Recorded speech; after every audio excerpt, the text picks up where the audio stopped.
그럼 어쨌거나 대표님 좀 전에 말씀하셨지만 지금 우리나라의 보수 진영이 그 음모론, 부정선거 음모론에 오염돼 있다 이렇게 다수가 진단하시나요? 오염돼 있죠. 그게 비극이지. 원래 음모론은 음. 소스가 좌파인데 음. 보수가 어쩌다가 부정선거 음모론에 빠져가지고 좌파로부터 조롱의 대상이 되었느냐. 여기서 어떻게 한국 보수가 부정선거 음모론과 선을 긋고 다시 일어설 수 있느냐 하는 중대한 도전이 지금 있고, 여기서 국민의힘의 역할이 중요하죠. 국민의힘은 지금까지 부정선거 음모론을 키우는데 큰 책임이 있었습니다. 왜냐하면 부정선거가 진짜 있었다면 가장 큰 피해자는 국민의힘 아닙니까? 그죠? 근데 국민의힘이 부정선거 때문에 졌다는 이야기를 한 걸 들은 적이 있어요? 없죠? 2020년에도 없었고 이번에도 없었잖아요. 그럼 윤석열 대통령이 지난 4월은 부정선거 때문에 졌다라고 하면은 국민의힘이 거기에 대해서 입장을 밝혀야 되는 것 아닙니까? 국민의힘은 공당이잖아요. 그러니까 108석밖에 얻지 못한 게 대통령이, 그 대통령, 국민의힘 대통령이 부정선거 때문이라고 했잖아요. 그러면은 당은 당대로 입장을 밝혀야 되는 것 아닙니까? 네. 아, 그 말이 맞다. 그래서 우리는 철저하게 밝히겠다라고 하든지, 아, 그게 아니다. 잘못 봤다. 부정선거 없었다. 이렇게 하면서 당의 체면을 손상한 윤석열 대통령은 제명하겠다라고 해야 맞지. 둘 중에 하나를 해야 되죠. 네. 아무것도 안 하죠. 아무것도 안 하면 뭡니까? 결국 동조하는 거지.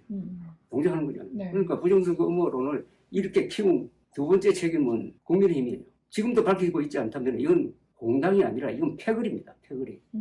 이런 중차대한 문제에 대해서 방관자적 입장을 취한다든지 아니면 은근히 즐기면서, 아, 부정선거 음모론은 아니지만은 저들이 아주 활동적이라서 지금 우리 당의 지지율 올라가고 있다. 편성하잖아요. 그 중에 몇 사람은, 몇 의원은 나는 부정선거론 믿지 않지만은 그러나 그들이 주장하는 것은 무시할 수 없다. 그러니까 선관위가 모든 걸 밝혀라. 이렇게 나오죠. 그게 가장 비겁합니다. 선관위가 뭘 밝힐 게 뭐 있어요? 이미 대법원 판결로 해가지고 다 밝혀졌고, 부정선거가 없었다는 것은 어디서 증명되느냐 하면 개표 현장에서 증명되잖아요. 전국 선거구 개표 현장에서 여야 참관인들이 눈에 불을 켜고 쳐다보고 있고, 또 검표 과정을 여러 단계 거치면서 확인이 되고, 마지막에 선거관리위원장이 보통 판사인데 다 종합해가지고 누가 당선되었다 해가지고 도장을 탁 찍잖아요. 그게 컴퓨터 안에서 이루어집니까? 바로 개표 현장에서 이루어지는데, 부정선거가 있었다면 그 개표 현장이 뒤집어져야지. 단 한 군데도 있었어요? 없었잖아요. 이게 가장 확실한 증거 아닙니까? 그죠? 그런데 또 뭘 밝히라는 겁니까, 지금? 가장 무책임하고 비겁한 말이, 부정선거 의혹이 있으니까 의혹을 해소해야 된다라고 말하는 사람. 그게 지식인이든 기자든 정치인이든 이 사람들이 가장 비겁합니다. 부정선거 음모론과 무도한 비상계엄령 선포는 대한민국 국민들이 100%의 합의된 의사표현으로 규탄해야 될 사안이거든요. 거기는 어떤 변명도 허용이 안 된다고요. 그 합의가 이루어지지 않는 것은 좌우 대결 구도이기 때문에 그래요. 한국은 프랑스형의 좌우 대결 구도라는 것은 진영 논리라는 뜻입니다. 그게 이념으로 갈려있다는 뜻이에요. 진영 논리라는 것은 사실을 무시한다는 겁니다. 우리 편이 부정선거 음모론 같은 무명한 거짓말을 퍼뜨려도 우리 편이니까 봐줘야 된다. 우리 편이 광우병 같은 말도 아닌 조작을 해도 우리 편이니까 봐줘야 된다. 이거 아닙니까? 이러면은 사실 힘을 못 쓰죠. 네. 진영 논리가 너무 강해요, 한국에. 그런데 이걸 극복하도록 해주는 게, 진영 논리를 다 초월해서 하나의 중심을 잡도록 해주는 게 국가기관 아닙니까? 국가기관이라면 가장 중요한 게 법원, 선관위, 그다음 중립적인 기관 있잖아요. 감사원. 그 다음에 언론이지. 언론. 그리고 독립적인 지식인들. 이쪽에서 진영 논리에 휩쓸리지 않고 중심을 잡아야죠. 근데 부정선거 음모론의 경우에 이 중심을 잡아야 될 지식인층, 특히 보수적 지식인층이 비겁하게 부정선거 음모론에 일부는 상당수는 동조했고 또는 침묵했지. 동조 내지 침묵.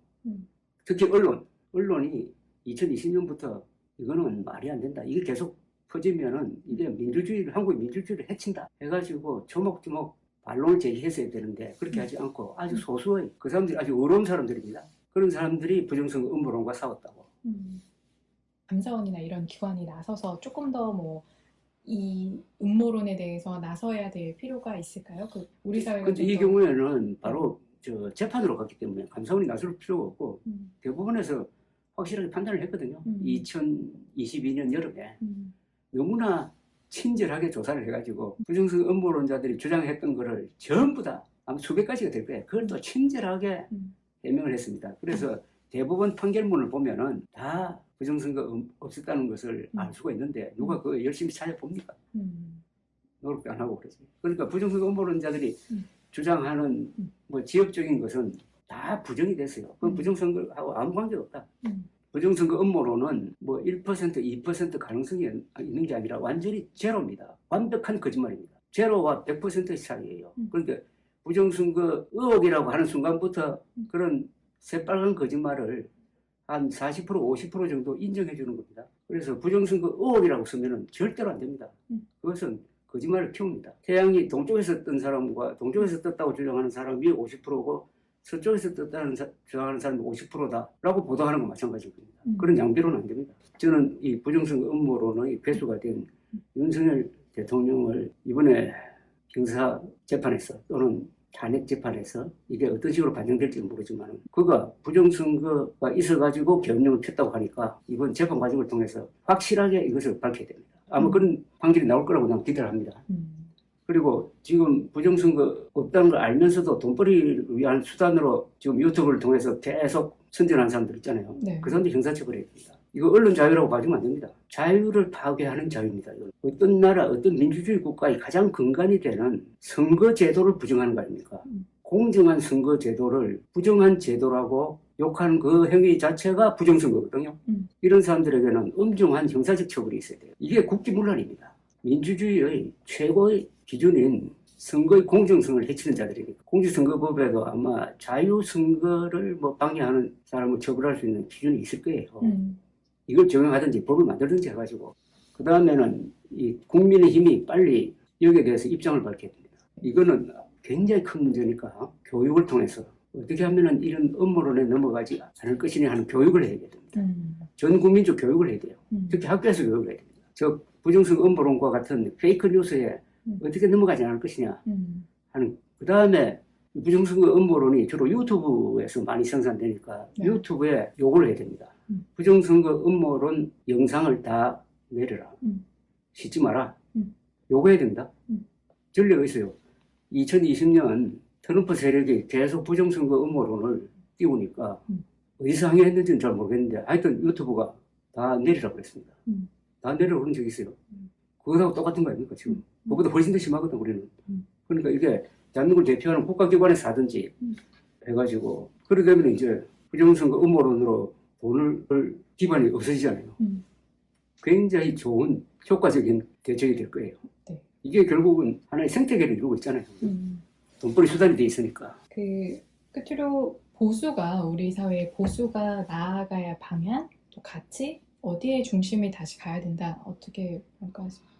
한국의 보수는 세계 역사상 유례가 없는 금자탑을 쌓았어요. 1948년 8월 15일 건국한 이후에 한국의 보수는 건국의 초석이었고 호국의 간성이었고 근대화의 주체 세력이었고 민주화의 울타리 역할을 했어요. 그리고 앞으로 자유통일을 뒷받침하는 세력으로 남아있습니다. 자유통일은 우리나라 헌법이 모든 국민들에게 명령하는 국가의 목표입니다. 헌법 제1조는 대한민국은 민주공화국이다라고 선언을 해요. 헌법 제3조는 그 대한민국의 영토는 한반도와 그 부속 토수를 한다고 합니다. 그럼 북한 노동당 정권이 불법 강점하고 있어요. 그러니까 헌법 제4조에서 대한민국은 자유민주적 기본 질서에 입각한 평화적 통일을 한다라고 함으로써 자유통일을 명령하고 있습니다.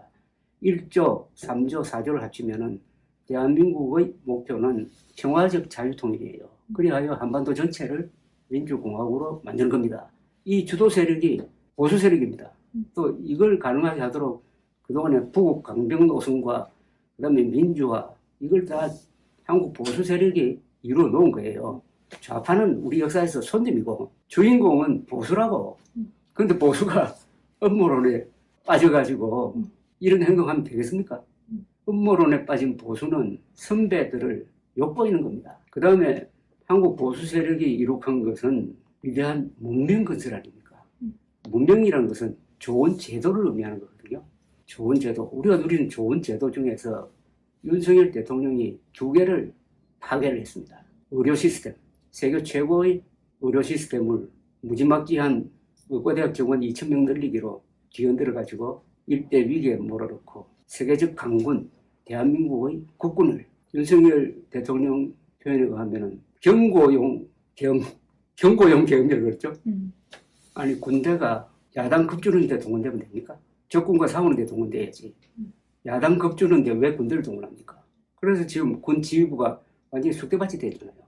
우리 보수가 이룩한 위대한 제도, 세계적 제도, 의료 시스템과 국군을 지금 뒤흔들고 있는 사람이 윤석열 아닙니까? 그래서 윤석열은 보수가 아니죠. 보수를 참칭하고 보수적 가치를 다 짓밟고 보수를 괴멸시킨 사람인데 한국의 보수는 윤석열 문제를 어떻게 해결하고 윤석열을 어떻게 단죄하고 거기서 어떻게 새로운 가치를 가진 그동안에 우리가 잘못한 것 반공 자유민주주의 노선을 우리가 걸어왔어요.